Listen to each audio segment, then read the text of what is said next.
All right, you've seen all of those commercials for those 23andMe tests, and what does that mean once you get that DNA information to you? How can you better personalize your treatment? Dr. Bjork from AOMS joins us today to help us operate like a champion in this regard, which is like personalizing medicine for our own benefit, right? This is kind of the new frontier.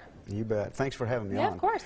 So when you think about personalized health care, this is not the health care of the past. The health care of the past is not going to equal the health care of the future. And what I mean by that is we are rapidly moving into a segment of health care where we're no longer going to be doing sick care, we're going to actually be doing health care. Which is so exciting. It is exciting. And the way I look at this is personal health care is based on the fact that we're all individuals, we all have a specific genome, we're all different. Well, one size fits all really ends up being one size fits just a few. So personalized health care moves you toward the realm of what is it that you need to solve the problem that you specifically have. Things changed radically in 2003. The Human Genome Project was completed. Remember, that was a government venture that spent billions of dollars, and then Craig Venter came in, created Celera, and finished the project. Well, would it surprise you to learn that the billions that they spent getting the human genome actually on paper now is projected by 2025 to cost $1? Today, you can get it for a few $100s and get your entire genome sequenced. I think that's pretty amazing. That is really exciting, and so that's going to mean like that we're going to be able to control what we want and what we get and what we need on a a much quicker basis, huh? Absolutely. If you think about, you mentioned 23andMe, that's just one of many. There are literally dozens and dozens and dozens of companies that supply a kit that you do at home, send off your data, and get your DNA analyzed. But remember, these are not one-size-fits-all either.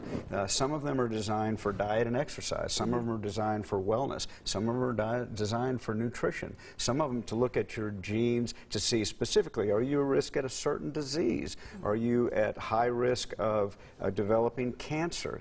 These are exciting things. The problem is, how do you integrate and incorporate all of this information that's coming to, and who does it? So as a doctor, as a physician, do these sorts of tests, these things make you happy, or do they make you trepidatious? I don't know if happy is the word. I think that there's really good progression. I think we all have to go into it with a certain degree of we don't know everything there is to know, and when you don't know something, that can hurt you. Yeah. For example, let's say you had your gene sequence done, all right? And let's say you were at risk for breast cancer.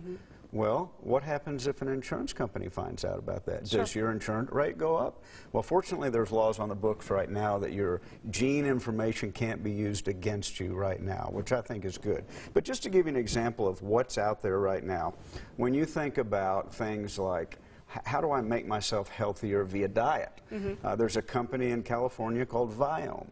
Well, you have 1 trillion cells in your body. You have 10 trillion bacteria. So in actuality, you have more bacterial DNA in your body than you have your own DNA.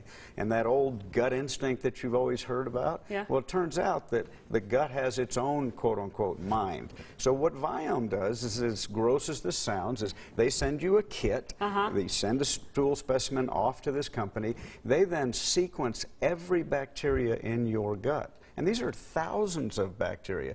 Then they send you back a report telling you which food types you can and can't digest, which ones are good for you, which ones you should avoid, which ones you should maybe load up on. I think that's pretty exciting data. I agree. And then to find out that my specific mixture of gut bacteria is unhealthy or healthy, those are things that I think will help us all in the end. Really, really fascinating stuff, and it's exciting, I'm sure, It's as a physician for sure as well. Very fascinating. Thanks for being here today. We appreciate you. You're welcome. For sure. All right, stick around, everybody. We're going to head into the kitchen right after this. We got a little Cajun spice.